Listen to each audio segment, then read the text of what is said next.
আমরা মনে করি স্বরাষ্ট্র উপদেষ্টার নির্দেশনা ব্যতীত এই ধরনের হামলা ঘটার সুযোগ নাই। নুরুল হক নূরের উপরে যে হামলা হয়েছে, গণ অধিকার পরিষদের নেতাকর্মীদের উপর যে হামলা হয়েছে, এই ঘটনাকে কেন্দ্র করে অবশ্যই স্বরাষ্ট্র উপদেষ্টাকে প্রত্যাহার করতে হবে। নুরুল হক নূর এখনো পর্যন্ত হাসপাতালের বিছানায় 6 দিন অতিবাহিত হচ্ছে। এখনো পর্যন্ত সেনাবাহিনীর এবং পুলিশ বাহিনীর যারা এই হামলার সাথে জড়িত ফুটেজ থাকা সত্ত্বেও এখনো পর্যন্ত তাদের কাউকে চিহ্নিত সাপেক্ষে তাদের বিরুদ্ধে ব্যবস্থা গৃহীত হয়নি। এটি এই সরকারের জন্য অত্যন্ত লজ্জার। আমরা মনে করি স্বরাষ্ট্র উপদেষ্টার নির্দেশনা ব্যতীত এই ধরনের হামলা ঘটার সুযোগ নাই।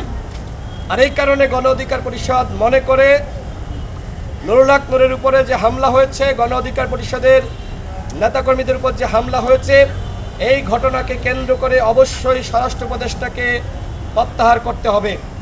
যিনি বিরোধী শক্তির উপরে হামলা হচ্ছে, রক্তাক্ত করা হচ্ছে এবং সেই ঘটনাকে কেন্দ্র করে তিনি কারোর বিরুদ্ধে ব্যবস্থা নিতে পারছেন না, এরকম নির্লজ্জ বেহায়া ছোট লোক স্বরাষ্ট্র উপদেষ্টা বাংলাদেশে থাকতে পারে না। এটা আমাদের স্পষ্ট বক্তব্য।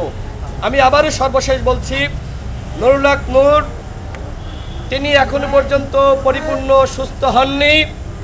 তিনি যে অবস্থায় হাসপাতালে ভর্তি হয়েছিলেন, যে সমস্যা এবং যে সংকট নিয়ে এখনো পর্যন্ত সেই সমস্যা, সেই সংকট রয়েছে, তার অবস্থা এখনো পর্যন্ত আশঙ্কাজনক এবং তার নাক দিয়ে এখনো পর্যন্ত ব্লিডিং হচ্ছে, তার কাশির সাথে ব্লিডিং হচ্ছে।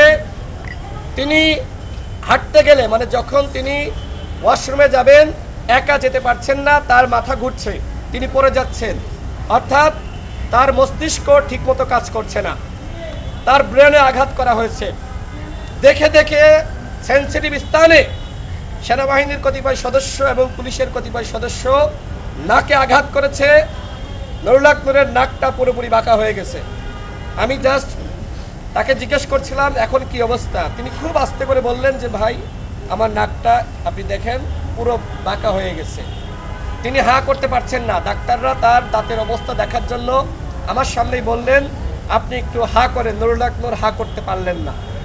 তাহলে কেন বলা হলো নুরুল হক নূর সুস্থ? এই কথা কেন বলা হলো আমি জানি না। আমার কাছে মনে হয় নুরুল হক নূরকে সুস্থ দেখানোর একটি পরিকল্পনা চলছে।